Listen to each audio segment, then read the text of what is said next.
Okay, hi, a very good morning to the people in the US, and good afternoon, good evening, depending on what part of the world you are in right now. Firstly, thank you so much for removing the time and joining our webinar. As you all know, the webinar is going to be on the new amendments in ISO 27002. Our webinar will, just a few things before we dive in. Our webinar is going to be for 1 hour. 45 minutes will be the session where Mr. Ashwin will take you guys through the new amendments in the law, in the standard, sorry. And apart from that, we'll have the end 15 minutes where we will be conducting a Q&A and poll. So once you guys, we just have like 4 questions in the poll. So once you guys quickly finish the poll, we'll move on to the Q&A.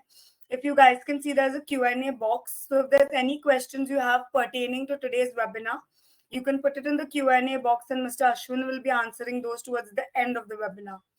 And lastly, before I hand over to Mr. Ashwin, I would also like to inform you guys that Studio also provides trainings for ISO 27000 standards, either ISMS, PIMS. So if you guys are interested in lead auditor, lead implementer trainings with Studio, then you guys can contact us, email us, and we can see how it goes. So now Mr. Ashwin can take it ahead. Yeah, thank you, Eva, and I hope you will can see my screen. I Yeah. will jump straight to the full screen mode, right? So the topic today is the new amendments in the ISO IC 27002, which is the guideline standard against which the 27001 standard has been in use since last so many years. And the last 27001 standard was the 2013 edition, updated in 2017, and it's been long due. Um, and we'll see what are the changes announced recently in this. So the agenda for today is the introduction, context. We will quickly brief through the context to take to the main subject.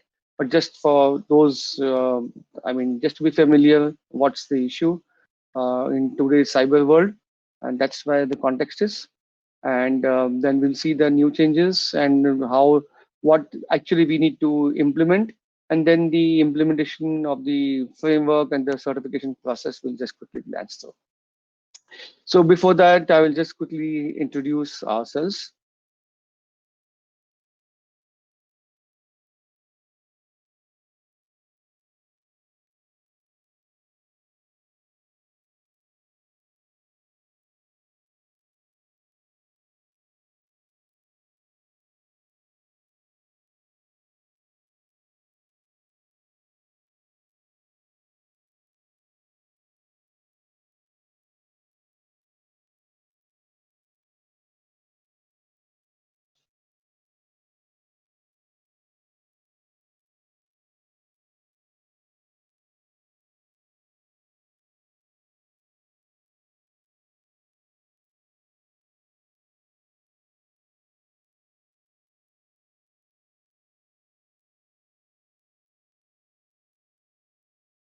As you've seen from the introduction, we are a certification body. We are a CPA firm. Few organizations worldwide can do both SOC 2 and ISO audits under one brand. SCDL is one of them. And we are a company based in Colorado, Denver, in the US, and we have an associate office in Mumbai, India. And we are listed with PCAOB. We are listed with Cloud Security Alliance as auditors, both for the STAR certification as well as the attestation. Coming to my background, I'm the CEO of SCDL. I manage both the locations at the overall level.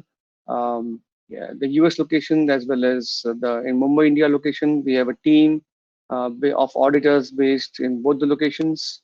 Um, and then we manage the SOC 2 and ISO cybersecurity audits, and we have got customers worldwide in North America, Europe, Middle East, Asia Pacific, and India, of course. I lead the team, and I'm a qualified CPA and MBA, licensed from Colorado. I have global IT cybersecurity certifications such as CITP, CISSP, CISA, CISM, and so on. Of course, I'm also a ISO 27001 lead auditor. And I've been in this industry for almost 19, 20 years, covering SOC reporting, cloud security, network security, industrial cybersecurity, IoT, etc.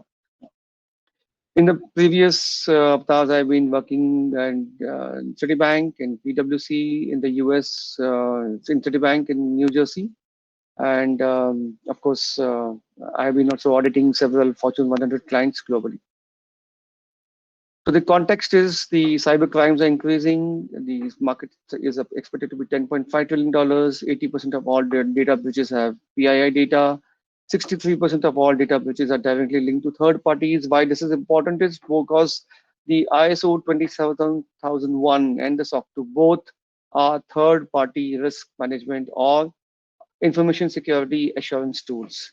So the two leading tools, and both are for third parties, and that's important that we are using these standards and the certificates, both SOC 2 and ISO, for a third party assurance, right? So that's the whole objective of this, and that's the context. So the cloud is increasing, cloud service is increasing. It's expected to be $1 trillion by 2026, and 93% of all enterprises have a multi-cloud strategy, and that's the reason one of the you see amends in this 20002 standard, updated standard, is the cloud use of cloud services as a control, right? And that's the reason we put this as context, because cloud is an important factor, and it's going to stay in our world. 82% of the organizations use third parties of data, and only 30% respond to data subject rights. We are seeing hefty and fines into billions and millions of dollars for third party data risks, including cybersecurity and privacy both. That list is continues and just a partial high level risk. I don't want to dive deep, but it's there in the wild, it's there in the news. You will find several of them. So coming to our major topic of the new amendments in the 27002 2022, a lot of our clients requested that we update them as to what is the standard, how it is going to impact them, why has it been announced now. So after a gap of almost 8-9 years of the 27001 2013, they finally have come out with the guidelines. So 27002 is the guideline standard against which the 27001 framework is used for certification, right? The certifiable standard is 27001. So again, the 27001 is not yet announced. It's expected to be announced sometime the second or third quarter of 2022. But however, the guideline under which the 27001 is based has been announced, right, in Feb 2022. But it's important for us to understand what are the new controls, what has changed, what has not changed, and how it is going to impact us for our 27001 certificates that we will be using and displaying to third parties for our information security and cyber security risk assurance to third parties. Now, the previous slide, I've just taken it from the ISO standard, which is available on the internet on their page of 27002, right? It talks about the title. If you see the first change, we'll see in the next slide. The title has been modified. We'll see in the next slide what has been modified. Four major changes, rather high level changes. The control objectives, also called as 14 domains, have been changed, have been rearranged into four. The title has been modified. The structure of the document has been changed, presenting the controls using simple taxonomy and associated attributes. That is a major change. Some controls have been rearranged, merged. Several of new controls have been introduced, and we will see what are those. So the first change is the title. So with the focus on privacy, if you see, information security has moved also to add cybersecurity and privacy protection, right? So there's a difference between cybersecurity and information security, and of course, privacy is also important, because what data is breached, we don't know whether it has got PII content or not. So there's a slight issue there, and that's the reason people now include data security and privacy together, because if there's a personal data, privacy does impact. So that is the title change. And we will see now in this slide is the control objectives, also called sometimes as the domains. 14 domains of 27001 have been reduced to 4 from 14. Right, earlier we had the NXA controls in the 27001, which had been taken from the 27002 13 standard, right? And now in the new standard we have only 4. right? So all the information security policies, organization information security, HR is moved to people controls, asset management, access control. Many of those have been rearranged into organization controls, and then the physical and environmental security, etc., have been moved to physical controls. HR related controls has moved to people controls, and all the other technical controls have moved to the technological controls. So it's in my opinion, it is good move. It is a good change, so that at least at the high level, it looks easier and simpler, right? Of course, but cybersecurity is never easy and never. It's never been easy in the last 20 years. It's getting more and more difficult to achieve with more and more compliance mandates. But however, the standard is trying to at least put it in a more structured manner than it was. So change in controls, the controls also have got merged or reduced, realigned, whatever you call, from 114 to 93. As I just said, cybersecurity will never come down, so controls in reality may not come down. It is just for better management and rearrangement. It's reorganized into 93 odd controls. So the control objectives or the domains that we discussed are grouped into four. We just saw that organization controls, which has got 37 controls, people controls, which have got about 8, physical have got about 14, and technological have got about 34 controls. So that is the bifurcation of the controls and the control objectives in the new standard. A new addition is control attributes have been added. We will see in some of the slides and examples. So what they have done is they have added control at types such as preventive, detective, and corrective controls. They have also added the CIA triad called the confidentiality, integrity, and availability. They also added the cybersecurity concepts such as identity, identify, protect, detect, respond, and recover based on the NIST framework. They also highlighted the security domains in which those controls may fall in, such as governance, ecosystem, protection, defense, and resilience. We also have the operational capabilities as the governance, such as asset management, business continuity, etc., etc. So the control attributes, having put them, they have some advantages such as it become easier to understand which controls are applicable or how they can be applicable, how do they impact. It is also easy to align themselves or integrate them with the other frameworks such as NIST, risk management, etc. Of course, like earlier in the SOC 2 had a direct mapping to the ISO 27001 framework. Going forward, we may have other frameworks mapped to the updated 27002 guideline, and also we'll see how the 27001 framework attestation or certification framework will come. And in going forward, there may be mappings available. But right now, since the standard is new, I'm not sure if there are any mappings available. We have 11 new controls, starting with threat intelligence, information security for cloud services. We just discussed cloud in the earlier slides. And we also discussed the physical security monitoring, configuration management, information deletion, data masking, data leakage prevention, monitoring activities, web filtering, secure coding, etc. It's not etc. Just 11 11 controls. Sorry. So let's look at the first new control, which is threat intelligence. Now, if you see, it is part of the organization control, which is threat intelligence. The clause 5, the 5 clause is on the organization controls.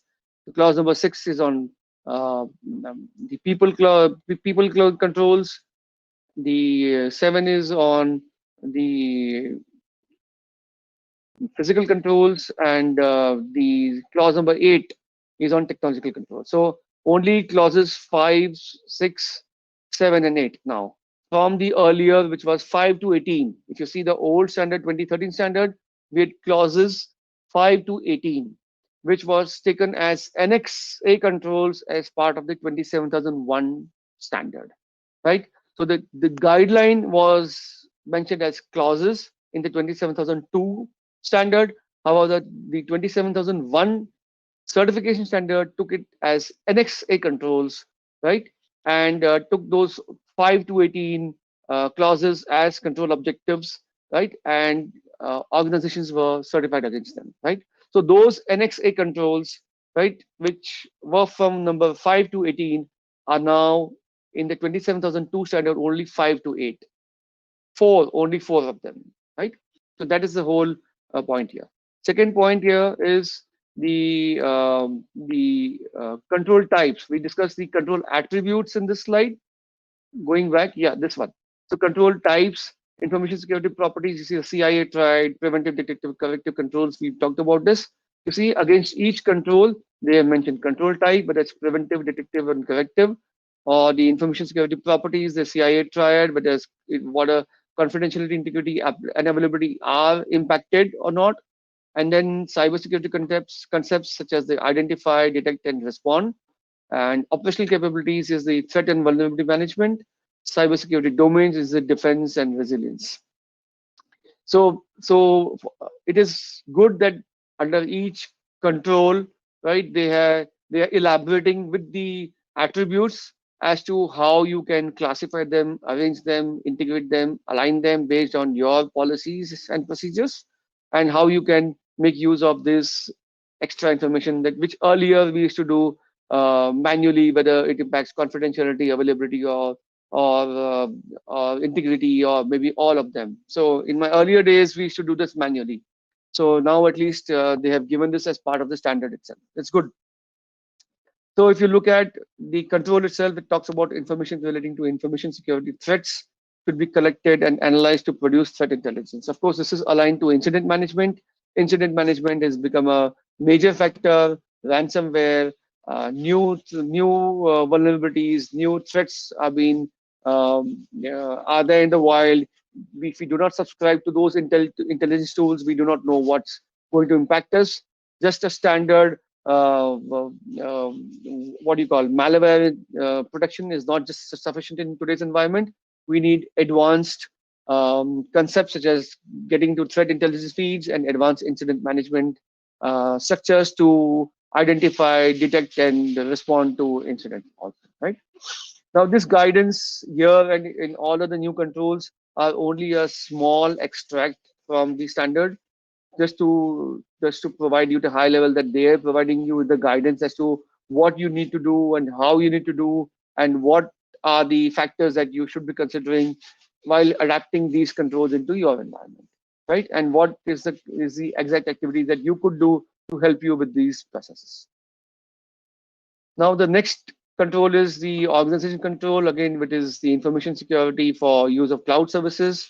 We discussed cloud is an important factor, right? And every 92% of the companies today are using cloud environments in some form or the other. And how does it impact them in their environment? Now, another um, another aspect to this is work from home. Now, with the COVID environment, majority of the employees are working from home. The LAN controls have been gone. We don't log in into our AD. We don't log in into our Active Directory and the VPN. There is no control that what applications are accessible to us, or we have the access rights to what application. So that causes a lot of concerns, a lot, especially on the DLP front, specifically on the data security and privacy front, because if there are no controls implemented for cloud services, employees may be able to upload or download. If you, they may not have admin rights, but they'll be maybe able to upload any such sensitive or confidential content to any other cloud platforms, which if there are no controls, it's very difficult to manage. And we see that in a lot of organizations, that is an issue. And many of the cloud services also, the impact of using a particular cloud service is not factored in as part of the risk management, because it was not specifically covered in part of the old standard, right? So the risk assessment sheet did not factor the cloud services at all in no so many audits that we conducted in the past, right? And so it is a welcome move in my opinion, and it's a welcome step. Cloud is going to be there. Cloud is here to stay, and we need to live with it and see how best we can do to manage the risks of the cloud security. Next is the ICT readiness for business continuity. Of course, business continuity was a control objective, and the controls were there. but I think they have aligned. They're trying to align this for ICT readiness, because IT support and ICT readiness is an important factor that needs to be looked at based on your business impact analysis. You need to define your RTOs, RPOs, and based on your commitments to the customers, and then the alignment of your commitment to customer with the RTO and RPO, and testing those ICT systems is an important and welcome step, in my opinion.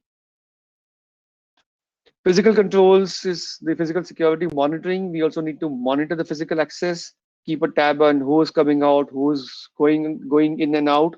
CCTVs, guards, alarms, biometric, whatever tools that we use, we can use those tools to our advantage to make sure that we continuously monitor the physical security monitoring. Then there's conflict management. Conflict management is an important aspect, because we first need to define a baseline. What is the baseline of our application, right? In many environments, we have seen even the network diagram. They keep changing, they keep modifying, but there's no version history. Strange.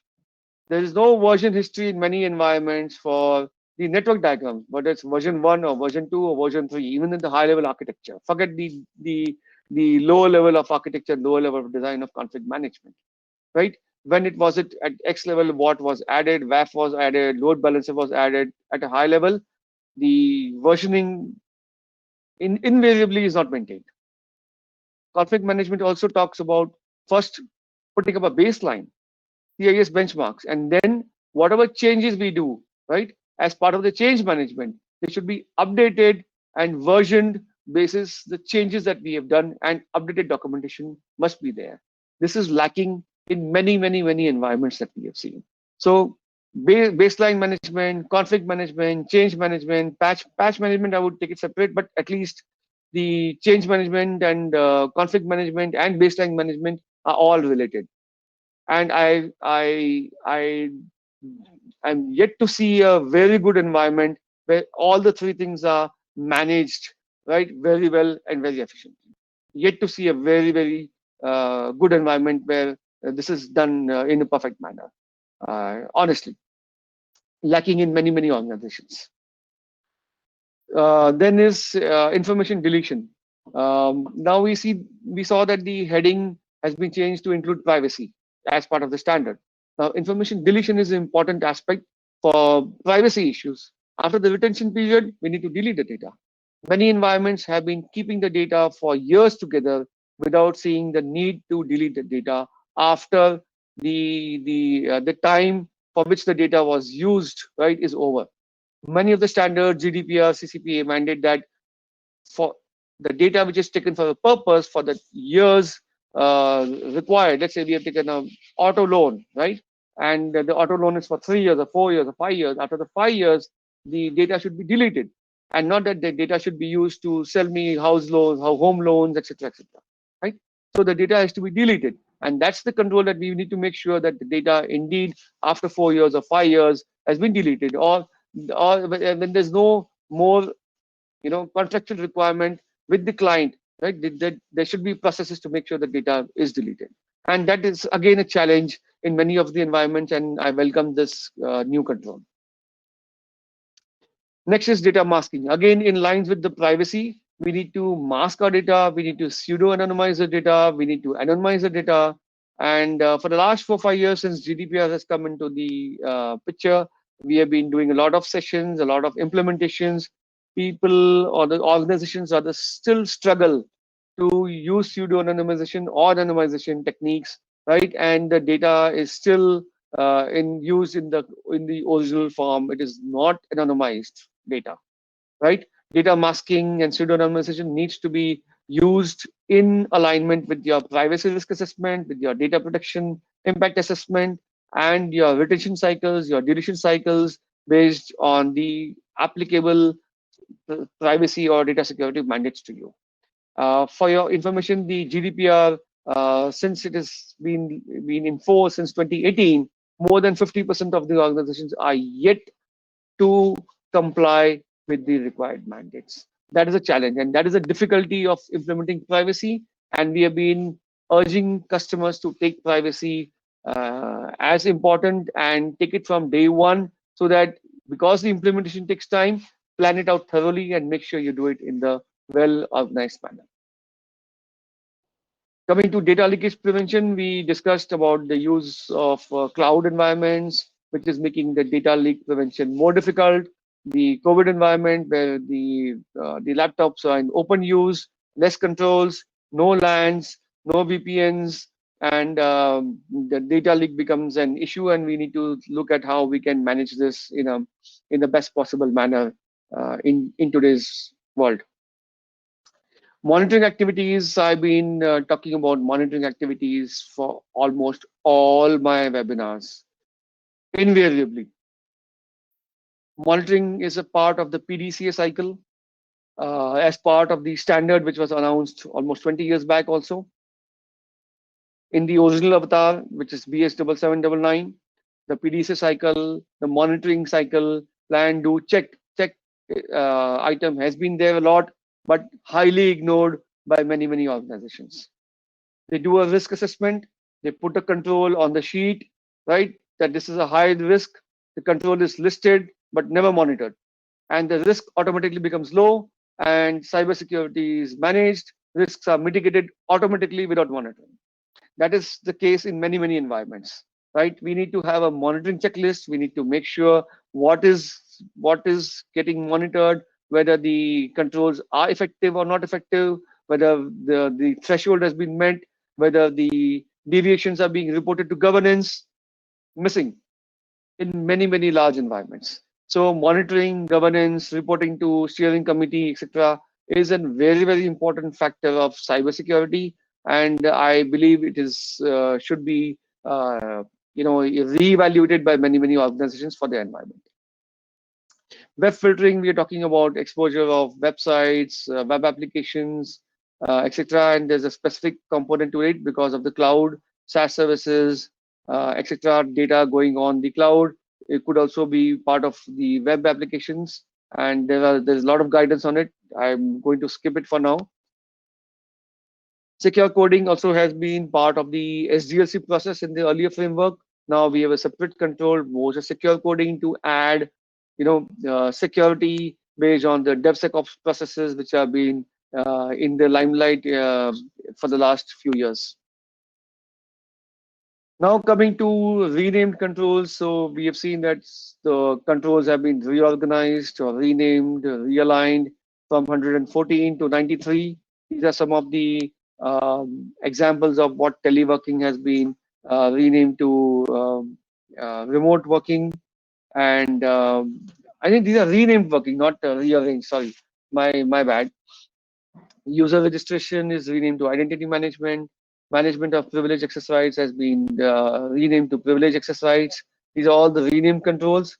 And let's, again, these are all renamed controls. I will not go through each and every one, but these are renamed and they have been part of the new standard now. Let's look at the merge controls, right? Sorry, we discussed the 114 controls, merge controls to 93, 94 now, 93. And what has been merged is clearly stated here in this table again. I will skip again for now because I don't want to go through each and every one, but for the importance of mentioning this and for the importance of understanding that they have been merged. And of course, merging again does not mean they have been reduced. So the control objective still remains the same, even if the number of controls remain same. But if the control objective is not met, right, you can have multiple of controls, right? So in the SOC 2, we don't have a specific controls based on this. We only have points of focus. We can have multiple controls against each point of focus as long as the point of focus is achieved. Similarly, the point of focus can be mapped to control objective. If the control objective is not achieved, you can still add more controls. It's not that just because there are only 93 controls, that's the end of it. No, in my opinion, no. Cybersecurity is an evolving subject, right? And even though the cloud was not specifically being mentioned in the earlier standard, as part of our audits, we have been mentioning that to customers. We have been mentioning about API risks. We have been mentioning about cloud risks. We have been mentioning about all of those which impact the organization, so that the control objectives or the high level vision and mission of the company is attained, right?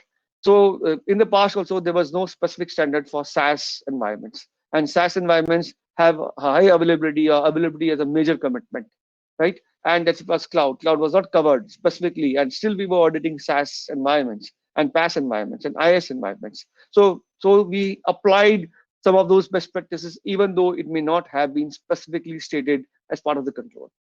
The point I'm trying to make is, do not go hard and fast, point by point. Oh, this is mentioned, that is not mentioned.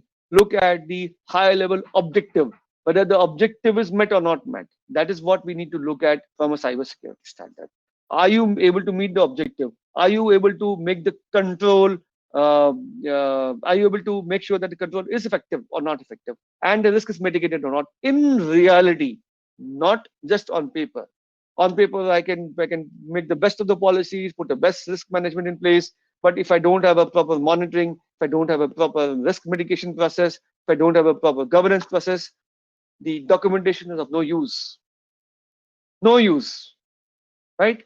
The idea of writing this documentation, aligning them, is we actually implement them in its true sense, in its intent, not just for the sake of it, right? A lot of organizations have SOC 2 or ISO 27001 as just a checkpoint, right? Which is required for the purchasing team or the quality team, which invariably takes a decision to evaluate the auditors also, right?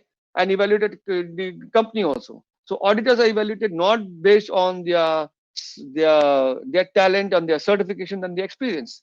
Auditors are evaluated based on the cost, and not whether they can audit them well or not, right? So it's not that just because the certification body is a big name, right, they are good. I've seen a lot of contrary things also. Big names, these controls are not there, but still they are certified, right? That's the case in the market today, and we all know that, right? So it's not that just because there's a big name behind it, your cyber security, you have a mature cyber security. No, that's not the case. We all know that, right? So that's the point I'm trying to make. Implement a standard for the intent, for doing the cyber maturity, and not just for the sake of, because it is mentioned in the document, we need to go, you know point by point, into verbatim. See that the control objectives are fulfilled, the points of focus are fulfilled. That is the point I'm trying to make in this section. So now the merge controls, again, we see all these merge controls: storage, media, acceptable use, etc. Then we are looking at the access control. Access control systems have been merged in this, reducing the number of controls. Change management, right? Event logging, all have been merged as logging. Then we are looking at, again, information transfer policies, procedures, electronic messaging, and all of those controls merge into information transfer, application security requirements, security testing, monitoring, review, and changes, information security reporting, etc. Now, finally, I think this is the last one for the merge controls. Yeah. So these are the merge controls. Last slide. I will quickly skip it for now. Retained controls, all of these controls have been retained, right? And I'm just highlighting it for the sake of your understanding that these are the controls still retained there.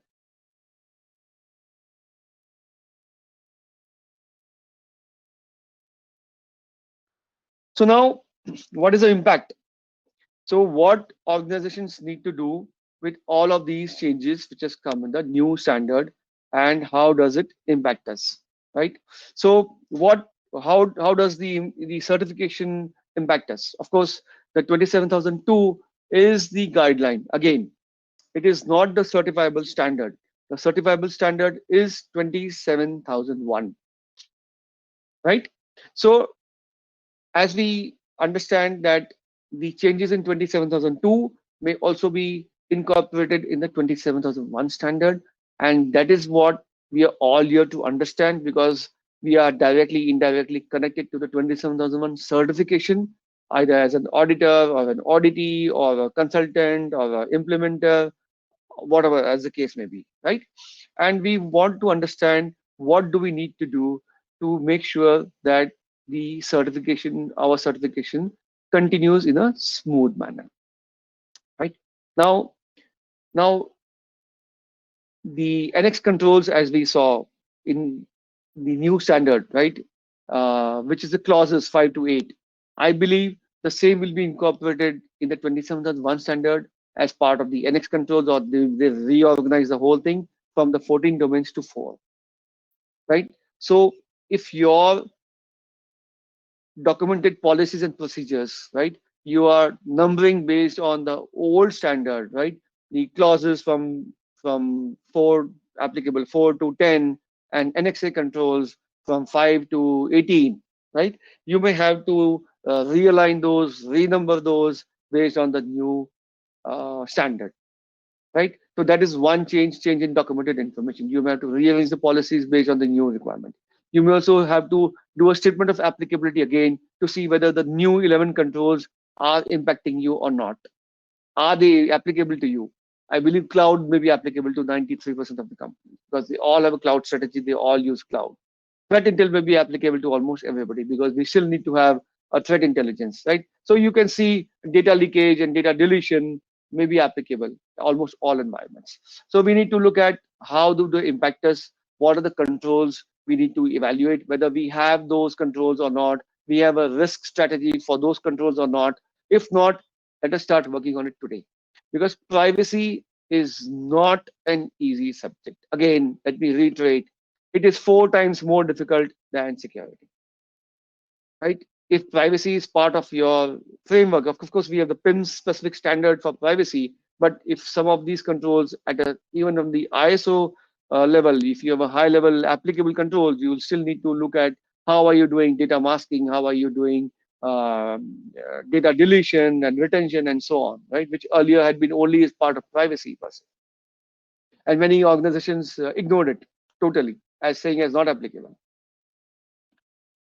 So the statement of applicability will have to be modified, changed, amended, right? The risk register accordingly will have to be changed. Cloud controls will have to be incorporated. You'll have to look at the monitoring aspect based on the new controls as monitoring. You'll have to make sure that you have effective mitigation in place. You need to change your documentation, etc. And documentation, risk register, applicability is all paper, right? You hire a consultant, you download it from your friends, relatives, whatever. Give me a template, modify it, and you're compliant. No, you have to implement the relevant people, process, and technological controls in your environment. So unless you have the implemented technological controls, you are not compliant. You may not be certified. You may have major non-conformities, minor non-conformities, and so on. So implementing technological controls takes the maximum amount of time. And let us look at this standard, see right from now what is going to impact us, what we need to do to make sure that when the certification mandate for the new updated standard comes in, we are already ready. It shouldn't be like GDPR that even after the new law is in place for the past 3 or 4 years now, we are still struggling to comply. We are still struggling to implement those controls, specifically when it was to data masking, pseudo anonymization, etc. So that is the important aspect here, right? And the standard now also gives you, for ease of understanding, that all of these controls in a tabular manner. We discussed about the control attributes, right? In the table A, right, it gives you all of those controls in a gist, whether they were preventive, they were corrective, the CIA triad, what are those applicable, confidentiality, integrity, availability, and the cybersecurity concepts, identity, protect, NIST, based on the NIST framework. Of course, we also have operational capabilities like the governance, identity access management, etc., and what security domains are covered as part of the entire control itself for the applicable control. Similarly, the table B provides you a mapping from the old standard to the new standard. That what was the old standard and what is the new standard is easily provided in the standard itself. And I encourage everybody, all my friends, friends to buy the new standard and make sure that you align it well, see that applicability, make sure the controls are implemented from today itself, and let us be ready when we need to be demonstrating those controls to the auditors and the certifying body. So what are the steps for certification? As we discussed that the major benefit of adopting a certification is that we follow an established ISO/IEC process for security and privacy. And of course, we need to adapt to the updated standard as mandatory. We cannot keep going on the 27001 2013 standard forever, because one fine day it is going to be mandated by the ISO that we need to have the new updated standard from this and this date, which will be announced when the new standard is published, right? And we will have to, everybody will have to migrate to the new standard, and it's best better that we start preparing ourselves from day one, because we already have the 27002 guideline published. And I feel that 27001 is going to be on similar lines. They're not going to change majority of it. So let us get ready, let us demonstrate the people, process, and technological controls as part of our ISMS, and provide assurance to third parties. Continue to do that in today's cyber world with new challenges such as threat intel, cloud security, data deletion, and so on. Right? We need to demonstrate those compliances, whether GDPR is applicable or CCP is applicable, or any other data security privacy laws are applicable. We need to demonstrate that compliance as not only just a certificate, but demonstrating that the technological control is implemented. We are doing the best to demonstrate the compliance, and that is what the need of the hour is.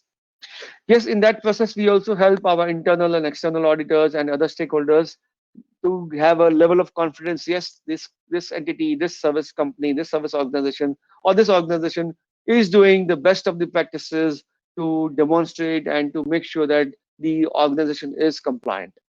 So again, implementing people, process, and technology and auditing them is less expensive than even getting into the legal issues if you have a data breach.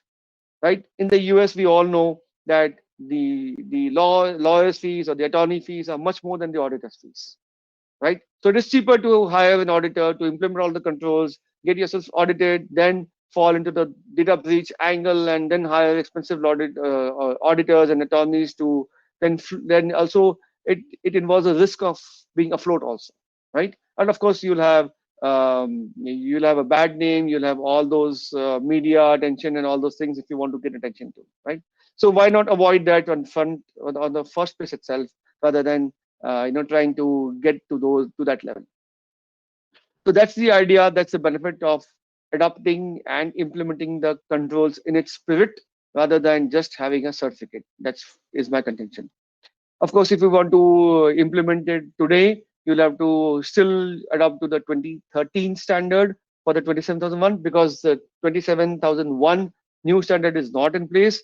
If you want to wait, it's fine. If you want to implement it today, you're more than happy to implement it today. You will have time to migrate to the new standard based on what ISO defines at a later stage.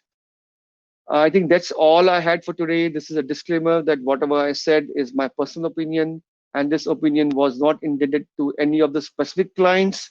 It may or may not apply to your environment. If you want consulting for your environment specifically, I suggest you send us an email. We can have a one-to-one session with you on a video chat on any of those platforms, and discuss your specific use case to see whether what should be your strategy in terms of the new standard, etc. So please do not take this as a specific advice to you. It is not. So now I leave this session to Alva to go through the polls, and let's do the question answer sessions. Yes, hi. So guys, I'll be quickly running the poll now, and it'll be great if you guys can answer all the polls. And also simultaneously, if you guys have any questions, please put them in the Q&A chat box. And once we are done with the poll, we'll start answering the question and answers.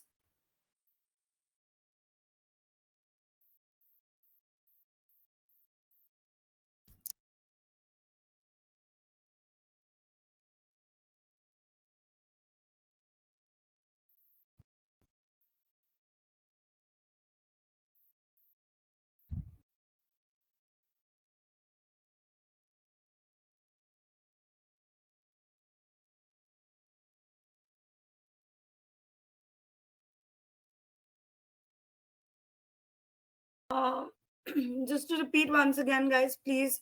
Uh, I think a lot of people still have not done the poll. So please, if there are just four questions, if you guys can finish the polls, then we can quickly move on to the Q&A and also populate the questions in the Q&A box. If you have any questions regarding today's webinar, we'll be answering them. So yeah.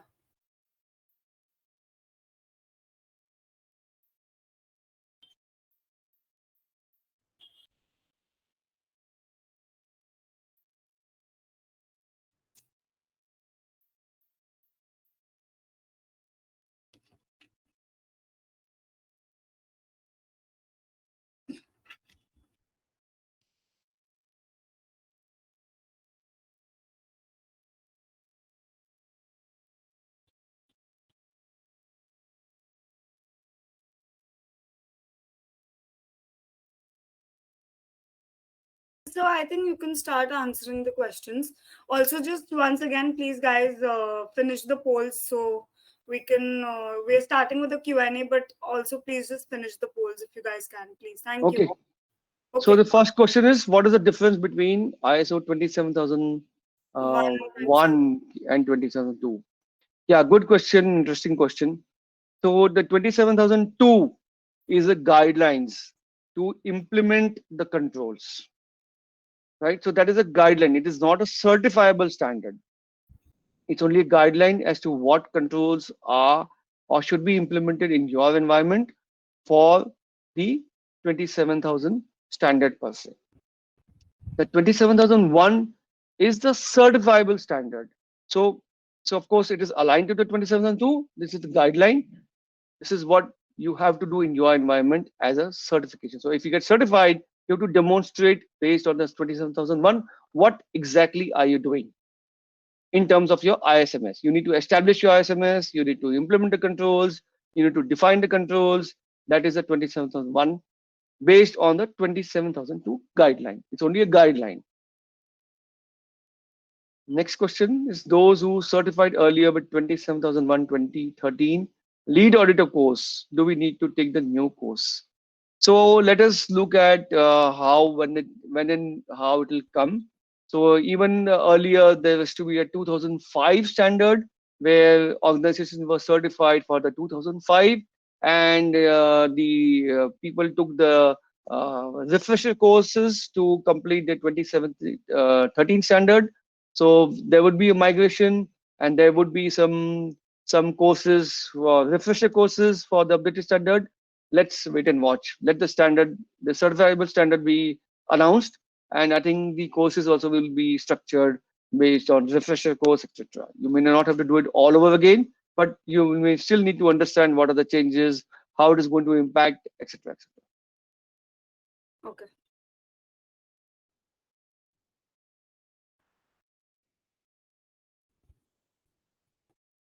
Guys, if you have any other questions, please just put it in the Q&A box so that Mr. Ashwin can answer those.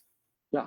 So just for the benefit of everybody, we will be sharing the recording of this session to everybody who has joined and registered, right? And if you are having any questions on that aspect, I would like to clarify that we will be sharing the recording of this session to everyone who registered, irrespective whether they joined or not joined. Just to clarify everybody. So if there are no more questions, I think, are we done with the polls, Yeah, Eva? we're done.